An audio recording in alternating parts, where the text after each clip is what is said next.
Welcome to Let's Get Into It. I am your host, Sherelle Higgins. Let's Get Into It is a safe space to have real conversations that are meant to uplift, encourage, and let you know you are not the only one dealing with life. Each episode of Let's Get Into It is designed to provide illuminating and thought-provoking information on a variety of topics. In fact, no topic is off limit. If you would like to see a topic discussed, please feel free to make a recommendation. My special guest and I will have a great time discussing topics that the mainstream media wouldn't dare discuss. We will bring these conversations to you with an open mind, respectfully, from different perspectives, and most importantly, with love. Thank you for joining me and my special guest. Now, let's get into it. Hello. Let's get into it. I am your host, Sherelle Higgins, and today I have a special show. I thought it would be appropriate to do this particular show on this particular day during this particular time because we are getting ready to be tested. We are going to be tested in every way imaginable with this new administration. And so I want you to sit back and as we begin to talk about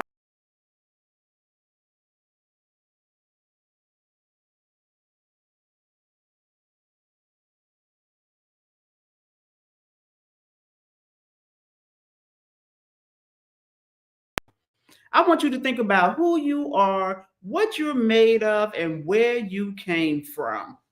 And so today's topic is I have some special guests with me here today. And we're going to talk about the block we grew up on. I want you to think about your childhood. Think about where you grew up, the people who have impacted your life. Maybe some of those people you're still in contact with. I know I am. And so, I want us to just really sit back and enjoy thinking about who we are, what we're made of, and what we can endure. And so, as I began to introduce you to my guests today, I want you to know that they are not just people who grew up on a block that I grew up on in Chicago on 63rd and Paulina. They are family. We have been knowing each other since early in life, and we have gone through life together. And so I thought we would sit back and talk about all of those things that we remember from our childhood on 63rd and Paulina. And so first, I am going to bring to the stage Carolyn Brain. Carolyn Brain Bates. Let me get it right. She grew up across the street from us, and we have always been sisters. We have not had any issues growing up and throughout adulthood, and we have been very supportive of one another. And so we show up for each other. And I'm not going to tell their age, but I'm just going to say they're all older than I am. And so, welcome, Carolyn. Thank you. Look, Sherelle, aka Butter, as I know her and grew up with her, and we never had a fight. But thank you for this opportunity. I really appreciate it. All right. Thank you, Carolyn. And next, I am going to bring to the stage Carolyn's big brother, Phil Brain. Welcome, Phil. Hello, everyone. I'm so glad you all joined us. And we are not going to stop with the Brains because we have one more Brain who is joining us, and that is their youngest brother, Kenny Brain. Hey, brother. How y'all doing? He's our little big brother because he's big and tall, y'all. So he's our little big brother. He's younger than us, but he's our little big brother. And so I am also going to bring to the stage, let's see, my BFF, We were BFF on 63rd and Paulina. When I tell you we spent a lot of time together, we spent a lot of days together. And I used to date one of her brothers. And so, yes, Kimball said Inglewood. Yes, Inglewood is representing. Come on, Lolita. She Lolita now. She used to be Lisa. And so if you hear me calling her Lisa, that is why. But she goes by Lolita now. Welcome, Lolita. You're on mute.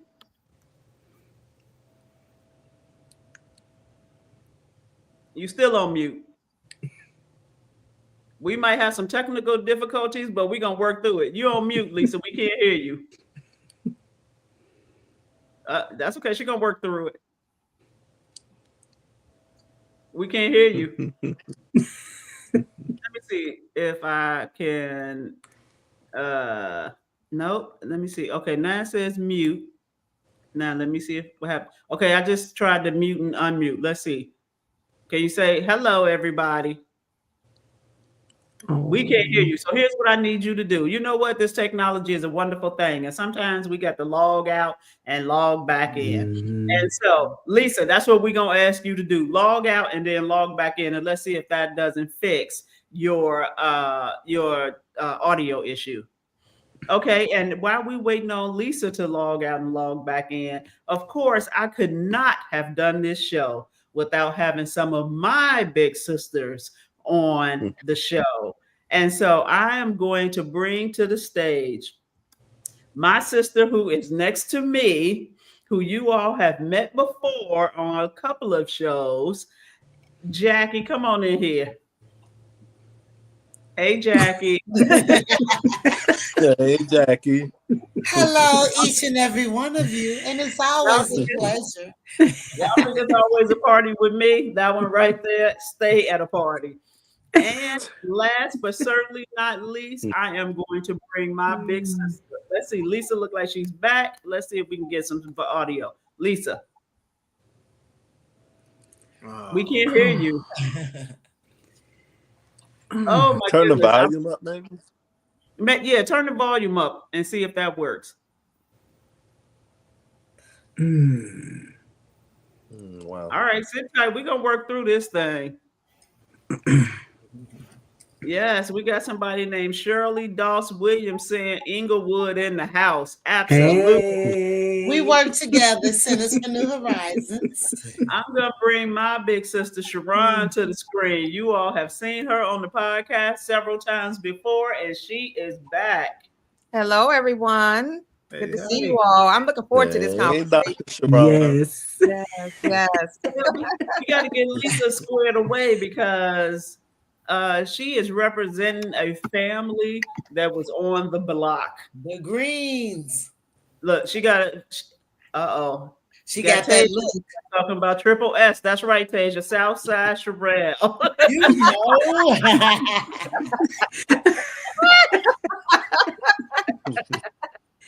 What's going on with your audio? Did you try to turn it up? Nod your head. Settings. Can you hear us?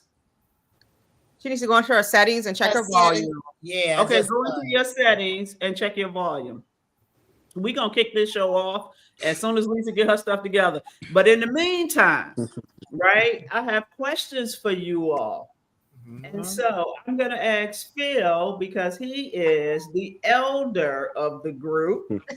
And Only 4 years, Sharon. Don't be late. I'm going to go into your memory bank. Do you remember when you all moved on Paulina? What year that was? That was 1969.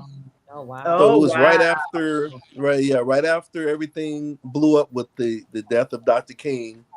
And I think I'm correct. It was 1969. And it was the community was changing at that point. There was still a lot of the dominant culture still on Inglewood at that time, and so 1969. Okay, and Lisa can't here Lisa can tell us when they moved on the block. So I'll circle back to that. You got And pen so and paper?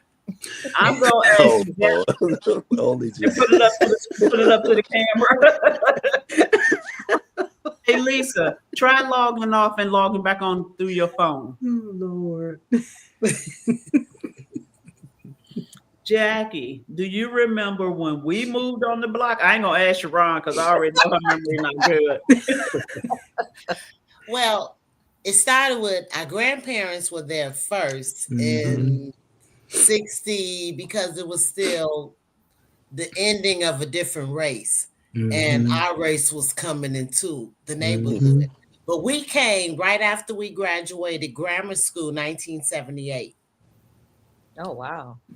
Yeah. Okay, Lisa. Okay, there we go. All right, Lisa, turn your phone. We miss you.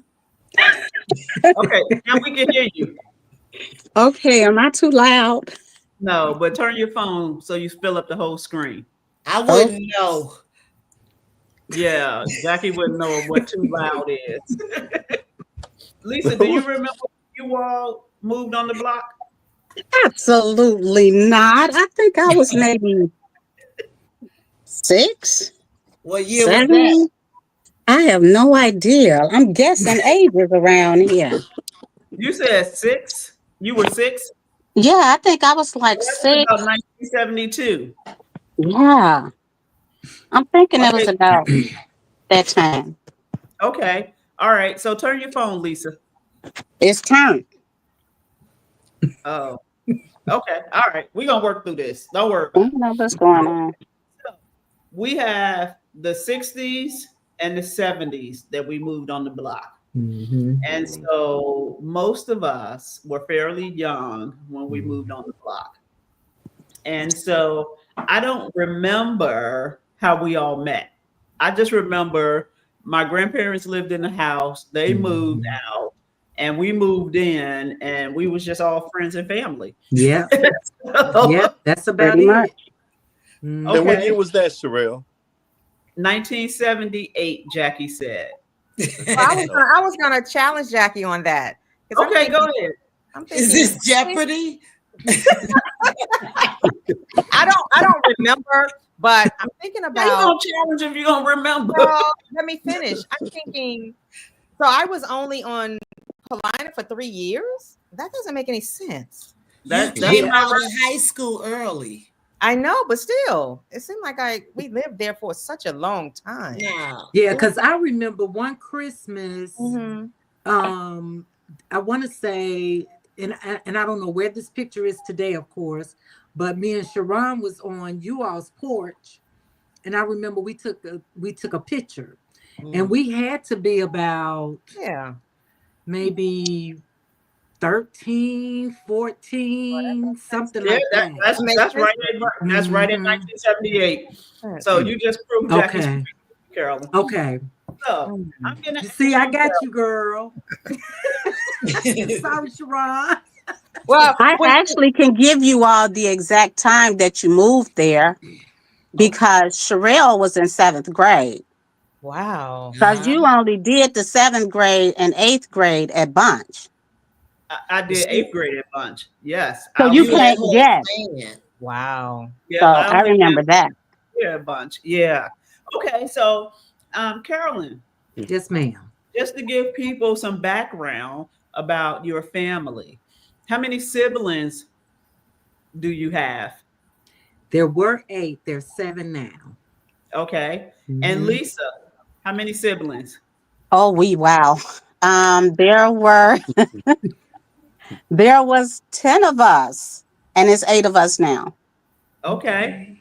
All right. And Sharon, can we ask you the question? That lived on Paulina. Oh, they lived on Paulina. Well, that's a hard question. Okay, But siblings, it was 6. I'm gonna help you. okay, well, I'm thinking that all the other people that joined us. Oh Yeah, yeah, that's all. Sis. it was only 6 of us, but if we always had other people living with us. Yes. A lot of cousins. A lot of cousins. Mhm. It was beautiful. Okay, so we have, so as you can see, we were the larger families on that Mm-hmm. particular block. There Mm-hmm. was. And so, Kenny, I'm going to ask you, how would you describe Paulina in one or two words as it relates to your upbringing? I would say 2 words: family oriented. Like Okay, all whether right. it was our family, whether it was the Willises, whether it was the Greens, whether it was you all. I mean, everybody families just really Mm-hmm. just blended together. Yeah. Mm-hmm. Yes. And this is during a time when people really took to heart that it took a village to raise. Yes. Right. Yes. And so, Mm-hmm. Sharon, how would you describe it? You only lived there for 3 years, so how would you describe your 3 It years? seemed like it was longer than that. I'm like, what? I thought it was a great experience being over there Mm-hmm. with the families. When you think about the time that we were there, it was wild at times. Mm-hmm. But we were close knit. We Mm-hmm. were friends, we were family, Mm-hmm. and we looked out for each other. But then there Yes. was, the wild parts of growing up in that particular area. Mm-hmm. Okay, Jackie.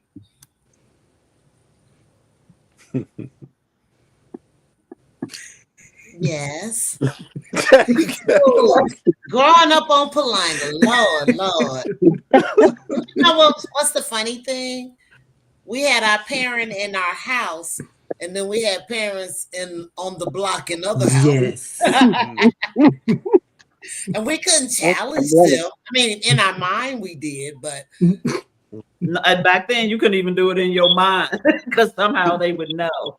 I always remember at least the Mr. Green butter. We was walking midnight, but that's nothing. Heading to the Greasy Spoon because the mom on the block worked there, get a free meal. Mm-hmm. He said, "Where y'all going at midnight? We ready to go get something to eat." "No, you're not. It's midnight. Sit down." What we do? We Sit sat down. Sat down. down. We ain't about to smoke. Mm-hmm. Okay, Carolyn, how would you describe it? Mm-hmm. I would describe it as structured Mm. and disciplined because, as Jackie just stated, we had our parents at home, but we also had like Mr. Barber, Mr. Slappy, Oh Mr. Lord. Green, Oh, Mr. Mr. Barber. Young, all of those and Mrs. And it wasn't too much that we did not get away with. So of That's course we exactly right. tried, but a lot of times we got busted too. Yes. Phil, how would you describe it? Was that for me? Yes. Oh, I would say I want to say influential because of Mr. Green and Mr. Williams. They Mhm. were, because me being an older one, because I left in '77, went to the military, and then when I came back, you all were there, so I Okay. didn't see the move in. But Mr. Williams was always a very, he influenced Mhm. me. Mr. Green influenced me, Mhm. and it was always really protective of that particular Mhm. block. I don't know, because a lot of the other blocks around us were into Yes. a lot of Yes. drugs, and a whole lot of crazy stuff was Yeah. going on around us, all Mhm. around us. But for Mhm. some reason, 63rd and Paulina was, and I think the parents, the two Mhm. family homes, or the Mhm. the god, or the fathers in the homes, a lot. I think a Mhm. lot of that made a lot of difference on our block. Mhm. And Mhm. for our audience, Mr. Williams was our grandfather. Yes. And Mhm. he was about the business. Yes, Yes. it was. In a minute. So Lisa, how would you Mm. describe it? Oh, did you describe it already? I did not, but I would say safety. Mm, We Mhm. felt safe, Mhm. definitely felt safe and secure mm. Mhm. because you Come knew on. Mhm. somebody was always watching after you, even if Yes. you didn't see them. Mhm. Mhm. Yeah, I would describe it as a time in life when we were poor, but didn't know we were poor. Yes. Mm. You know, that was That that part. was it wasn't until I went to college that I realized I was poor. And so Mhm. I think the way we were brought up collectively really Mhm. reflect on Mhm. how we are today. Um, Mhm. and as my mother used to say, just because you are poor doesn't mean you need to look poor. And so we were never out in those streets looking, as she would say, any kind of way. Mhm. And so let me ask this. Can I add this? One Yes. of the things, and when we talk about describing, the words that describe our experience, I think the audience needs to understand where we actually grew up, because I think that's important. When you think about, the Chicago shows or people go to Chicago, we grew up in the Inglewood community of Chicago. And Yes. Absolutely. and that particular area was gang infested, right? Mhm. It was Mhm. drug infested. It just had a lot of There's a lot of teenage Mhm. pregnancy. it had a lot Mhm. of dysfunction going on. But I like what Phil said. I think it was Phil when he said it's just something about our block though. Mhm. That Mm-hmm. Mhm. not No that those drugs. things didn't come over there, because Mhm. people were impacted. But for Mhm. the most part, we were able to contain, some relative sense of health and Yes. purpose and Mhm. family. And so Mhm. I think the Inglewood community, I think that's important for our audience. Mhm. Mhm. I agree with that. And I also think Yeah. even though we all knew the drug dealers, the drug users, they all hung out on our block, but they also understood, even if they weren't getting guidance at home or being supervised at home, Mhm. they knew that if they came on our block, that They they need were Mhm. to be going to get supervised. guidance and going to be supervised, and they Mhm. welcomed Mhm. Look, nobody Right. our porch, our our porch. porch. Oh, let's talk that. We gonna get to that porch because that porch was My a God. pivotal thing in our childhood. So let me ask this question, Kenny. What's Uh-huh. one thing you can credit growing up on Paulina to who you are today? Ooh. Exactly. It really boils down to, with me being the youngest, I could just remember a lot of stuff that y'all that the field and curling and that age group used to do, that made me who I am today. As far as knowing how to party, knowing how to just just music, my love for music. A lot of Mm, that came from observing the older ones. Mhm. So that's definitely, it's kind of like bits and pieces that I just pulled from growing Mhm. up, on Paulina, that really taught me to be who I am today. Mhm. And for our audience, Kenny, as he mentioned, he was the youngest of the Brain family. And back then, he seemed so much younger than us all that Mm-hmm. let him hang out with us, him and Mark. They used to hang out together. We'd be like, scram, Yep. go find something to do. Play with your own age group. But as we grow older, we all seem to be in the same age group now. Mhm. Isn't that Right. So, Jackie, what's something you could credit to who you are today from at your experience on Paulina? Ooh, you know what? What helped me to adapt to others, sitting on different porches, not just with those in my age group. I would sit on the porch with Andrew's mom, Miss Young, chit chat. Mhm. I sit on the porch with other people's parents, or it didn't matter. It Mhm. wasn't just Mhm. about the child relationship. Mhm. And they Absolutely. had a lot to Audrey sit on the porch with her too. Ooh, I Audrey in that can. car. Okay, Lisa, same question. Mm. I Okay. don't know, just keeping the whole unity, the love. All of that was instilled because that's actually what I do in my life today. It's all about other people and helping them and getting them grounded. And that all came out of my upbringing. Okay, Carolyn. Yeah. Wow, that's a big question, but because I definitely could say your grandparents and Snooky certainly played a role in my life and where I am today and decisions that I've made. Um, because our families were a lot alike, but they're not a lot alike, but then had so many values and just great values to instill. And so I felt like I got it, of course, at home, and I got it at you all's home. But then there were, I'll say, trying to say this nicely. Thank you. You know, I mean, you know, all of our families had our dysfunction. I'll put it like Absolutely. that. Exactly. And so, of course, there, were families, on the block, just like families, like our next door neighbors that we have today, that, even at a young age, it was kind of like something is not right. And so I think when seeds like that are planted at such a young age, the older you get, you start to understand those seeds. And so you can really value and cherish the positive seeds, I'll say, that were planted. So again, your family certainly played a major role in my life, as well as my family.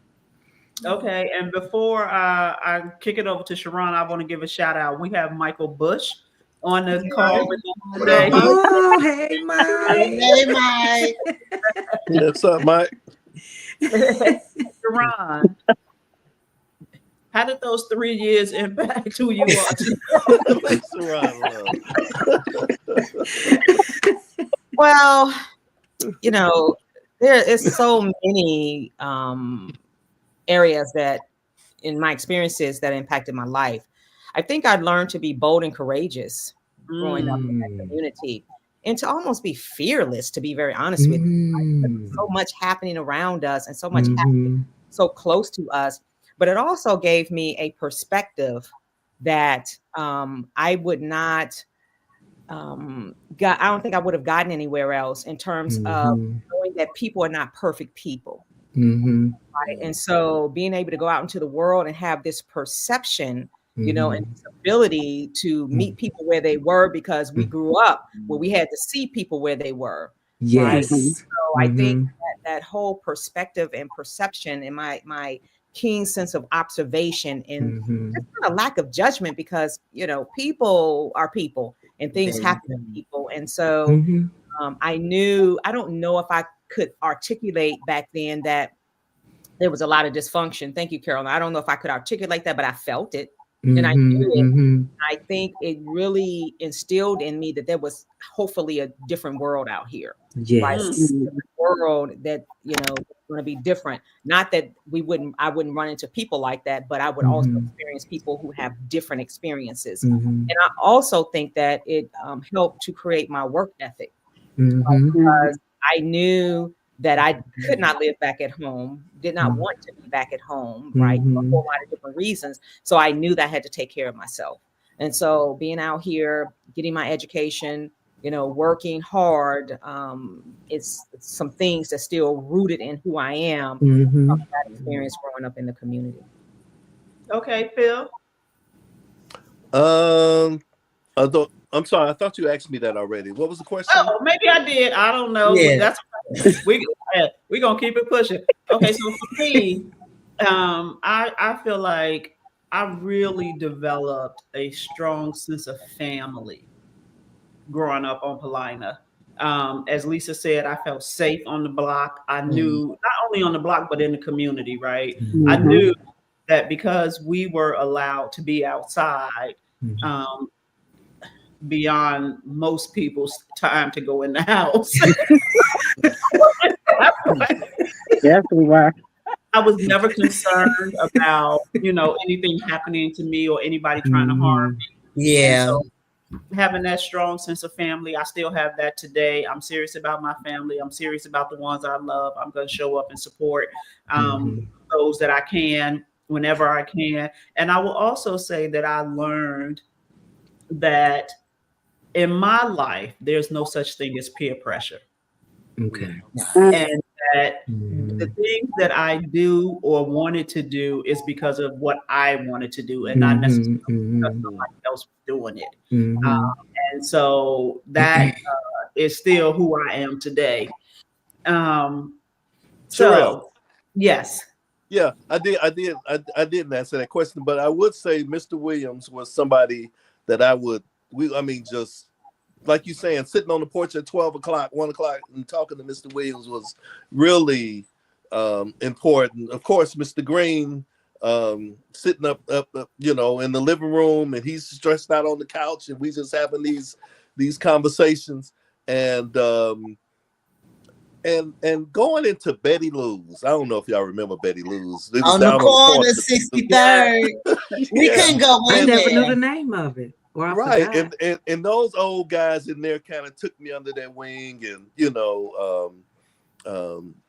it kind of kept me.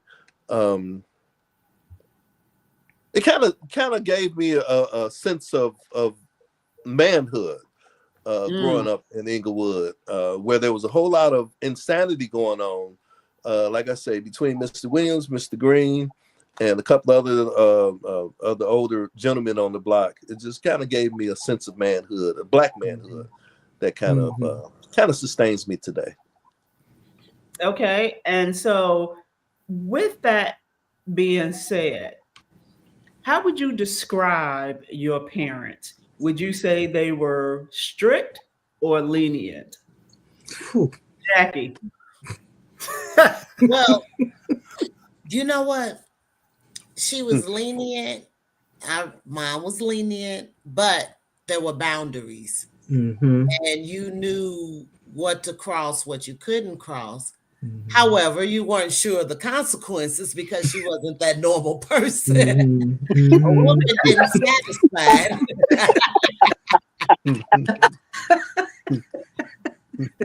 So you're saying there would be some days you could get snatched up?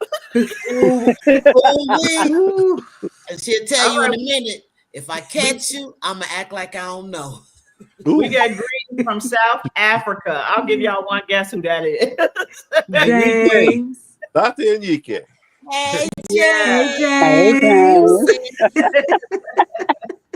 James. Yeah, okay. So Carolyn, Phil, Kenny. Well, it might have been different for Kenny because he was younger, right? The younger siblings always get it a little bit easier. But how would you all describe it? Would you say your parents were strict or lenient? I'll go first. Oh, that term "spare the rod, spoil the child" didn't happen with me. And the crazy thing is, I never got whooped by my father. Mama put it on me. And she had my older brothers and sisters hold me while she beat me down with a stitching cord. Because you a big guy. He was a runner. Oh man, but she was that was one time, Ken. I got smacked by her before. I done got, bro, trust me, I done got my share. That's why I respect her. I'm talking about us holding you down. That's all. Yeah, but definitely structure. My father didn't play. His voice, his command, presence was everything. So I'll let them take it on. Look, being one of the sisters in the family, typically there are differences between brothers and sisters. So for you, what was it like? I was sitting here thinking about that while everyone else was talking, but Mom and Dad were not. I'm not going to say they were strict. Right. Okay, I'm going to give this from my perspective.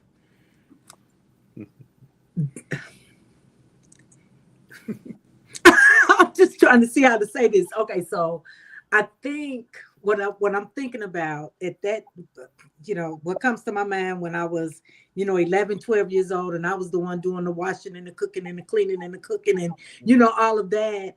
And it had to be done because mom and dad worked. So of course, back then I'm like, nobody else, they don't ever do anything, da da da da da.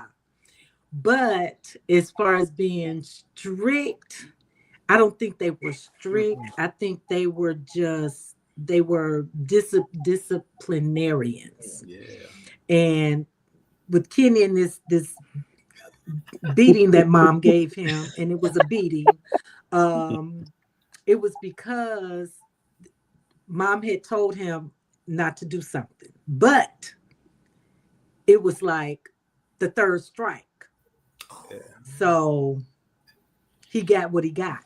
Yeah. Okay, well, I'm gonna put this comment up on Dad, the screen. Hold on, Carolyn. Let me put this comment up on the screen from Kiki. It says, because you were bad, Kenny. Little sis gonna rat me out. Boy. There you go. Thanks, King. That's funny. oh, And actually, what it wow. was is he told me not to leave school by myself, but to walk home with Dorothy. Mm-hmm. Because there was some man going around streaking, he was doing something, flashing people or something like that. Mm-hmm. And the first time I did it, second time I did it, Doc was like, hey, I can't let you get away with this one. And I paid the price for it, definitely. Yes, you Yes. still remember it. Mm-hmm. Oh yeah. Mm-hmm. Ron, Yeah. being one of the older siblings in our household, second oldest, what would you say? Well, I was going to say, you have to think about the times that we're really talking about, right? So our parents were coming out of the civil rights, right? The civil rights era happened. So I think about this often. And they only knew what they knew, right? Don't get pregnant, finish school, but at the same time dealing with their own struggles and trying to raise all of us, right, and feed all of us and keep jobs. And so as the oldest, you say I'm the second oldest, absolutely, but as the oldest, the responsibilities was a lot. It was just a lot. Yeah. And think about being young and taking on that amount of responsibilities. It definitely has an impact on who you are as an individual. And so I'm not so sure if mom was so strict. I think we had a good balance with our mom. She was young enough, right? And so we had a good balance with her. I don't remember too much discipline for me because I was the oldest and I was so busy doing stuff. I don't remember a lot of discipline, but I do remember a lot of responsibilities, and that is because of how we grew up. So it was a interesting childhood, I would say. Indeed. From a parenting perspective. And Lisa, were your parents strict or lenient? They were definitely not strict. Yeah. I want to say they were pretty lenient, but they were lenient with rules that had been set. So it was understood that I don't want you going out in the street and doing anything that you can't do here. So it was kind of a real good balance. It wasn't strict. It was lenient, but you knew the rules and you knew the law. Put it like that. Okay. And Phil, being one of the older brothers. Well, Curlin had a lot of buffers. I was one of those buffers who would take beatings for her when she was when she was out of order. Thank you. I would take the blame. So no. Well, my father was strict on me because I was kind of out there. I was kind of exploring things where my siblings weren't. Experimenting with this and that in the neighborhood, the drinking and the weed and all that stuff. Coming home late, blowing curfew. So they had to be strict on me. My mother loved me. unconditionally.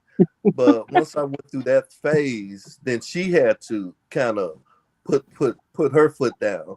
But as far as man, growing up in a loving family, and again, I don't know how it expanded onto the whole block. It was just, you know, I would go to the Greens, I would come across the U all, and you know, it was just love on the block. So it was kind of, and I heard it earlier. Someone talked about just the discipline, but still, and Lisa was just talking about the love that, you know, we're in the family. So it was just an amazing experience growing up where we grew up. Can I ask you all something based on what you just said, Philip? So we talk about the block, but there are lots of houses on that block, right? A lot. So I think, you know, when you really think about, when I think about it, I'm thinking about there were pockets, right? Families. I don't know if the entire block both sides were connected. You know, so these three families were connected, right? And then maybe one or two others, but I want to just really say that because I think we probably missed out on, you know, some relationships or not. I don't know. True. But there was a lot of people on both sides of the street. Well, I would just add that, you know, Roscoe, the Browns. I don't know if you all remember the Browns. The Youngs, and the Willises. Say, I'm sorry. The Davis, the other Green family, and Renee. So that's right. It was an amazing collection that ended up on that block, and I think once somebody moved in, they just kind of got that spirit that, oh wow, this block kind of, we looked out for each other. They look out for each other. They're concerned about each other, and I think it's just, you know, I think it was just a unique, blessed, in a kind of lot of ways situation. So, can I add this also? I was going to say the Moores also, who live directly next door to us. Right. But with Sharon mentioning the civil rights movement, you all remember, I can't remember their last name or any of the other siblings, but one of the siblings, his name was Coon. Yeah, right on the corner. Oh, Willie. On the corner. Yeah, they lived in the His building name was with two Coon. flats. And that's where Karen lived too. They moved in. Yeah. And it was, I want to say it was 2 floors. Yeah, it was a 2 And flat. I could remember when Dad heard that his name was Coon. He flipped. Coon, why y'all calling him Coon? But see, we didn't know. Right. Right. But So now we do. We have a comment from Tasia. When you do a siblings conversation, I'm ready to tell my story. Ma'am, hey, Tasia. Yeah, and also you all don't forget about Robert Earl and Tutu Slash Marshall, and then you had the McGowns across the street. So yeah, we didn't have too many empty sockets. We had the people on the block. Sure, and I was the person on the block who did everybody's hair. I did Erica's hair, Lisa's hair, Ben's hair. I was doing everybody's hair on the block. So I've been a hairstylist my whole life, way before they came up with the term cosmetology.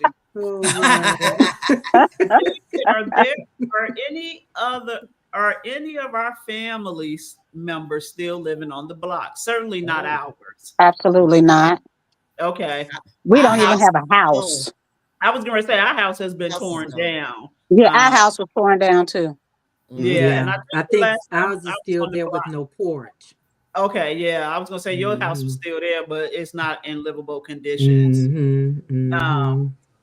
And so Kiki says the block parties used to be popping. Oh yeah, they did. Oh wow! And that's because she was in her own little world. You remember the block party? Terrorizing the block. So let's talk about the parties. Let's talk about those basement parties that we used to have. Goodness gracious. No. Who want to go first? Carolyn, tell us about your experience at the basement parties. Ooh, goodness, goodness, goodness. Oh my goodness. Just fun, dancing, no fighting, no arguing, no just having a great time. And I will say, even outside of the basement, I'm glad that I was born in the era that I was born, because we got our partying on, and you couldn't pay me to go out and party today. So, but yeah, we just had just like we always did, just had fun. Yes. And Phil, what's your experience at the parties? Again, being older, I remember one time we all jumped in the cars. I think we were in 2 cars, and we went to this party way on the west side, on the east end, and it was at a lounge at a club. But again, when we did anything, we looked out for each other. Especially as older brothers, we was like, ain't nobody doing nothing to none of our sisters, and it was that type of vibe that we were brothers and sisters, and we were gonna take care of each other regardless of where we went. Wasn't nobody gonna come into this block, and so it was always, some of us had to look out for the younger ones when y'all was partying and doing y'all thing and making sure nobody's creeping, if you will. So that was something that I was kind of focused on at the time. Hold on, making sure you all were okay. We got Lisa's big sister on here, Hattie the Green. Hattie. Hello, Hattie. We were taught that on our block we should love each other. If drama comes from outside, we would band together. Yes. And together. Absolutely. Yes. Absolutely. Sharon, what do you remember the parties? Let's start there. I do. Let me say this. One of the things I kind of remember is, you think about, the gangs, the people that were in gangs, right? So you had Marshfield, you had all these outsiders. But when they came on our block, right? I think what you all said is so true. They felt that love. They felt the safety. They felt the security. So I don't remember like anything popping off on our block, right? It was like maybe craziness all around us, but on our block, and people came. And so I remember, of course, we had the parties. Yes, you all did. Full of females. Everybody wanted to be connected. Because I'm assuming you all have to tell us, they thought we were fun loving. Our mom was cool. Yes. Right? We looked good. We were smart. We all weren't out in the streets, right? And when people came, they felt at home with us. And so I think, and I don't know, and Mom would have to say this, but if I think back, I wonder if those were really rent parties, because I think she used to charge 25 cents or something. I don't know. Plugger parties. Party. I don't think they were rent parties, because our parents were not putting us out. So. Yeah, I know, but that's another thing. I don't know if the Brains know this, right? They know that house was our grandparents' house, my mother's mother and father's house, but they gave that house to my mom so she could raise us, right? And so we lived pretty comfortably, to be fair. I was like, I didn't know we were poor until we left. We know. I just never thought before, right? Even when I left. We were dressed, we were cute, we know. So, we were coordinated. Kenny, did you sneak in to any other parties at our house? Because I know we didn't invite you. No, you know what? when y'all used to have y'all parties down there, we used to be out on the porch. That's the one thing we liked about when y'all had y'all parties. We could stay out all night. They had their own. High on seat, running around and just sitting on the porch having a good time. So that's one thing I definitely remember about that. Wow. That porch is infamous. I just think, so as it relates to the parties, I remember we had a party. Oh, wait a minute. Hold on. We got my younger sister here. Come on, Erica. Hey, Erica. She said my feet still feel some type of way going back and forth to McDonald's just to get ice. Oh my goodness. And that was for Eddie Yeah. because Eddie, Oh, Eddie okay. was a statement on the block, and everybody knew not to fool with Eddie. And if they didn't know, they found out the Oh hard way. wow. But He I up. remember Oh we had a wow. party one time, Mhm. and my mom was making homemade pizzas. Yeah. Deep dish. Um, and the guy that I was dating at the time, I Uh-oh. only been with Jim my whole life, but the guy I was dating at the time, Elliot was the DJ. And Mhm. I remember we partied so hard, the floor had actually sweated and And it was they Mhm. wet down there. And we just turned all the way up. And like y'all said, Mhm. there was no fighting, no arguing, no disrespect. Mm-mm. Mm-mm. All just such a great memory that I had. Mhm. Like, as far as my mom is concerned, everybody knows Snooky in the neighborhood in Inglewood. Everybody knew right. Snooky. Yeah. Everybody knew a couple things about Snooky. One, everybody knew she didn't care who your parents were. Don't do nothing and let her find out because she is They going gonna to tell. in your face. The that she expected from us, she Mhm. also expected from everybody around Mhm. us who came to our, Mhm. and she Mhm. did not discriminate. And Mhm. so and I also got this from her, her nurturing side, right? Want to Mhm. nurture, want to help everybody, want to, Mhm. make sure that, kids and young adults feel safe and in a good place and make smart decisions. And Mhm. she didn't play about her girls. And Mhm. everybody knew Snooky, and everybody knew that Snooky was not to be played with, including Mr. Mhm. Slappy and Mr. Barber. Mhm. Uh-oh. Okay. They got a hold to their behinds a few times. They tried. They tried. You don't remember when they painted the trees white, the lower part of the trees white? Yeah. So Yeah. oh, she wore them out. She wore them out. So Oh Kiki wow. wanted to know what time did the party end. It ended whenever it ended. It ended. Because Wait. we had a Wow. 2 o'clock curfew, a 2 Right. a.m. curfew, But I and we knew remember the that. good thing. Okay, we lived in the neighborhood with Harper High School, but Mhm. we all attend Robeson. So the Mhm. two would come together and there was no problems. All right. And I remember a party and party over, everybody leaving, nobody wanted to leave. And then Snooky said, okay, I'm gonna give y'all another hour. Everybody flew back to our base.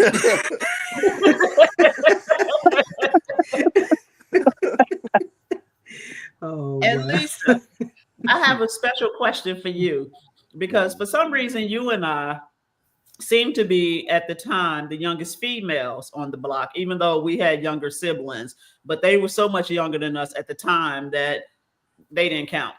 And so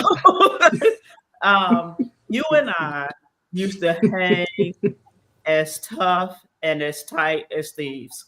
We And did. we were over at each other's houses and we would eat at each other's houses. Like we would wake up going to each other's houses. Each And other thousands. yeah, absolutely. And so share a memory you have of me from back then. Oh wow. Keep it clean, keep it clean. I was innocent back then. I'm still innocent now. You know what? The memory I have is that you have always been confident. You have always had a level of confidence because you did have those outside of 63rd, especially going to school, who just could not. I mean, it's like, we just don't like her. We can't stand her. Oh my God, she thinks she this and she thinks she that. And it's like, no, you all just can't deal with who she is because she's real. Mm. And that's something that has always been there. If she's not having a good day, I knew she wasn't having a good day. If something was wrong, I knew something. I always knew something was wrong. To the degree she went away to school, came back home, and who you think got that phone call when something wasn't right? But no, you have always been pretty confident and you stood your ground regardless to what somebody else thought. Can I add something real quick, Sherelle? Yes. I remember when my mother, I hope Carl could probably refresh my memory, when we did the surprise birthday party, and you remember coming, Sherelle, to Augusta? Yeah. Oh yeah. And so I had no idea, but I just said, "Hey, Butter, how you doing?" And Butter, Sherelle was like, "My name ain't Butter, my name is Sherelle." Oh my God. Okay, I'm sorry. I didn't know. But did it work? You put it down. You just blasted me. I was like, I've always been wanting to say that, so I got it off my chest. Well, you are not alone. All of my college friends still call me Butter. And I say the same thing to them. My name is Sherelle, and they say, I ain't gonna curse, but they say, F that. Your name is Butter, and I don't care what you say. But as my baby sister, I was like, okay, all right, it's cool. You know, And it's been funny, Sherelle ever since. Hey, there we go. Some people can change, some people not so much. Ask this question to the Brains. Where are your parents from? Where are they originally from? And I'm going somewhere with this. Where are they from? My father was from Morrilton, Arkansas. Yep. Okay. My mother was originally from Missouri, Portisville. Missouri. Portisville. Yeah. Okay. And what about the Greens? Carrollton, Mississippi. Okay, yeah. And so I think that's important, as we talk about, kind of how we grew up. Our parents and our grandparents, well, our grandparents actually came from Mississippi and Arkansas. Arkansas, Mississippi. And so they brought some of that Southern, those Southern roots with them. And they were coming from something, right? And trying to apply what they've learned to this environment so that we could survive. So I thought that was important to say, because when people think about Chicago, I think they forget that part, that most of the people are from the South. I agree. Exactly. Yeah. And so it has that feel to it. So this hour has gone by quickly. Yes, it has. Ask one last question. I'm going to read somebody's comment though. I want to ask you all one last question. The porch prophet said, "Tell the truth. The best part about reminiscing about the block is that there was no cell phones to record y'all at them parties." And that's exactly right. That's exactly right. All right. That is so true. Especially the blue lights. Oh, that light in the basement. We have 15 seconds per person. Let's see. Wait a minute. Hold on. Hattie says, "Your mom was a great influence on my life. She taught me about how to wear my hair and what clothes not to wear because I was so skinny. She was a great influence." Like I said, she didn't care. Whatever she would tell her kids, she would tell anybody else. So, I want you all to dig in your memory bank, and in 15 seconds or less, tell me of one great memory that you have that we haven't already discussed from being on the block. So while y'all thinking about it, I'm gonna go first. I remember the blizzard of 1979. Oh Lord! At 21 inches of snow, our mom was working at Germano Millgate, and my aunt lived in Germano Millgate, and my mom was stuck over there and couldn't get home, and we was at the house unsupervised. Uh-oh. Okay, that was a great memory. Jackie and I had snowsuits. And Lisa's mom called us on the phone and said, "I need y'all to go to the store," and all that snow. We got up, we put on our snowsuits, and we went to the store. So what, she had 10 kids of her own. Okay, Jackie, I know you got a good memory. That's funny. Oh my God! I can't go through all of them. Okay, but we love our porch, and this is how it worked. When you have a family of 6 beautiful young ladies on the porch, You wake up in the morning, people already on your porch. They trying to get a spot.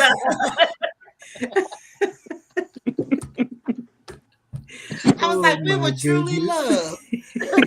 But no one got a spot. They were our friends. What you have? Did you say me? Yes. I'm gonna just say that I was at you all's house, Blizzard of '79, having fun with you all. Okay. You know what made me really think real quick was the fact that you all are like my big sisters, and I was Erica and Kiki's big brother. Right. You know, so it's like to this day, they're still my girls. You know, so just I can remember eating at the Greens house. I can remember eating at y'all house plenty times. So you know, I just think about stuff like that also. Okay, Phil. Just real quick, you mentioned Kiki. This again, I was telling you the other day, it's just amazing, you know, where you all are today, and it's just a blessing. But again, it's just being able to be part of, you know, watching you all grow and making sure that you all were safe on the block. And my heart is kind of, because I'm thinking about Andrew Young right now, and my other best friend James Willis, and we're still friends today. So it's just the relationships that that I still have today. Those who have passed on, you know, and then to still have us to be able to come together and do something like that is just it's lasting, everlasting. Okay, Sharon. I just remember the laughter. I was listening to you all and observing, and that's what I remember. There was always a laugh, something funny, people having a good time, and I think that said a lot about who we were as families and friends and neighbors. They were cracking jokes. I mean, it just all the time. And then my 13 first cousins, right? They would always come over. There was just always a time. Yeah. Now the fun house. Yes. Hold on, I want to shout out Danielle. Lisa's niece is on here. Hey, Danielle. Hey, Danielle. Okay, Lisa, one great memory you have. You know what? It keeps coming. I don't know if you all were on the block yet, though. But remember, we had this blackout. There was a blackout on the block. And I mean, it was a blackout. It just went blocks and blocks away. But you heard people from other blocks coming over, screaming and calling my dad's name. Hey, Mr. Green, y'all okay? Is everybody here? You know, it's like the check up in the blackout. Oh, wow. That always stood out so strong to me. Like, people was just screaming and hollering, but none of them lived on our block, and we were all in the blackout, but they were concerned about us. I'll never forget that. Yeah.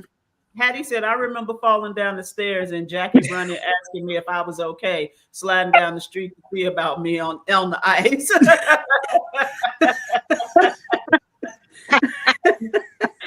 I would also like to say, when we were kids, Lisa can really sing. And I used to love to hear her sing. I always wanted to sing, and y'all should just really be glad that that's not the talent God gave me. But Lisa could sing, and I used to always want her to sing Reunited. You remember that, Lisa? What Reunited? Oh, yeah, that was you and the brothers song. That was your first love song. She was the first sister-in-law. Don't call being my first love, because you know Tutu swear I was married to him. I don't remember, but he swear by it. No. He didn't. No, he didn't. It was Ben. But yeah, I do remember that. This has been great. I thank you all so very much. Thank you. I love you. That was fun.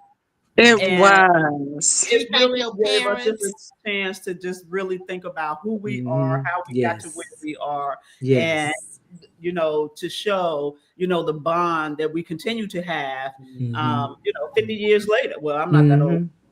We're not that old. For us. Okay, 50 40 years years. later. There she goes. So, There she goes. thank you all so very much. I'm gonna ask you all to Mm. sit tight for me. I am going to take you off screen. We love you too, Hattie. I am going to do my what the hell segment, and we are going to wrap this up. So, Inglewood. Inglewood, yes. Englewood. Thank you, Lisa. Thank you, Kenny. Thank you, Carolyn. Thank you, Jackie. Thank you, Sharon. And thank you, Phil. And thank you all for listening to us reminisce about our upbringing and to really enjoy how we have bonded over the years. But I want to talk about what the hell. There's so much going on in our country that I just really couldn't even settle on one particular topic for the what the hell segment. But I think in the moment, I am going to settle on what the hell is going on with our federal employees. As you all probably are aware, that many federal employees who were in the diversity, equity, and inclusion occupation was sent home yesterday with a letter telling them that they were on paid administrative leave. And so, with that, the agencies also received guidance from the White House telling them that they have until next Friday, the 31st, to come up with a written plan that they must submit to the Office of Personnel Management on how they were going to terminate these employees. Now, I must tell you that, as you know, it is against the law to discriminate against people based on political affiliations. And so these employees, through no fault of their own, no performance issues and no misconduct issues, are going to be unemployed. And so what does that mean for them? That means that, number one, they are going to be missing a paycheck. That is their livelihoods. We all know at least one federal employee that's going to be impacted. And if they weren't impacted yesterday, sit tight. They will be impacted in the coming days and months. Number two, it means that they are going to be losing their health insurance coverage. And we know how much health insurance costs in this country. And most people cannot afford to pay outright for health insurance. We also know that these employees cannot draw a pension because they are not eligible for retirement. And so what does that mean? That means that once they turn the age of 62, they can then draw their pensions. Now, some of these employees are in their late 30s, early 40s, and they have to do this they have to find something to sustain themselves for the next 20 years. And the next thing it impacts is their 401ks, also known as the Thrift Savings Plan for federal workers. They cannot withdraw money from their 401k without paying a hefty penalty. And so I'm asking myself, what the hell are these people supposed to do?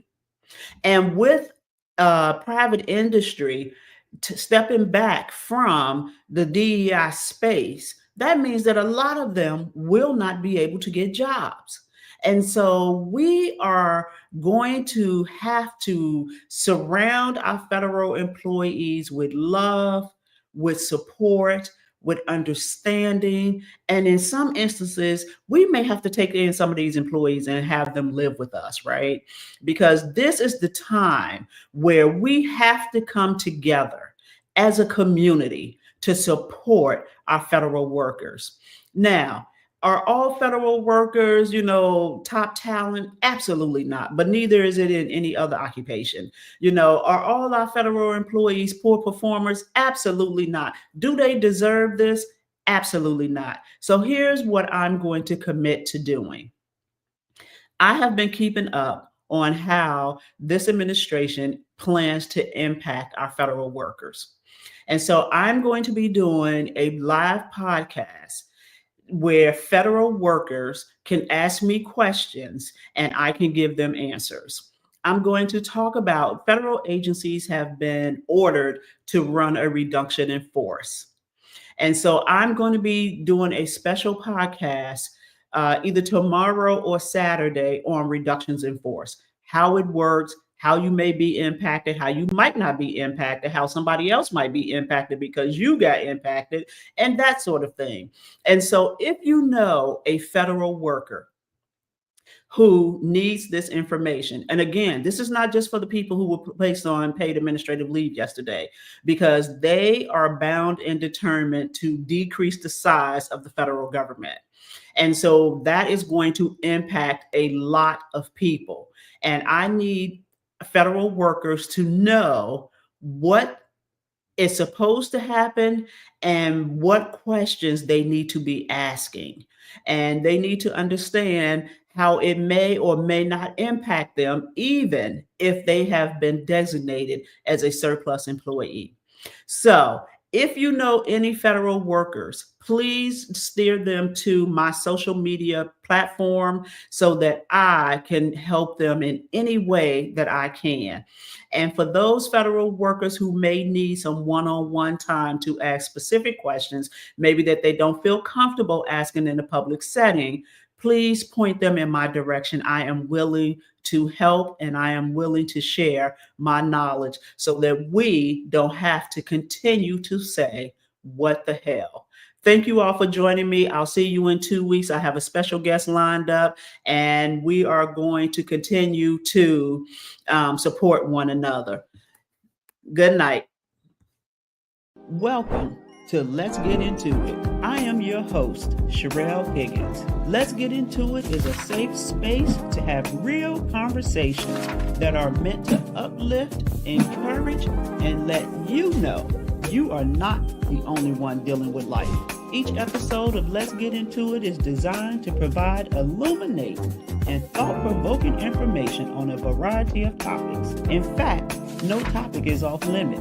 If you would like to see a topic discussed, please feel free to make a recommendation. My special guest and I will have a great time discussing topics that the mainstream media wouldn't dare discuss. We will bring these conversations to you with an open mind, respectfully, from different perspectives, and most importantly, with love. Thank you for joining me and my special guest. Now, let's get into it.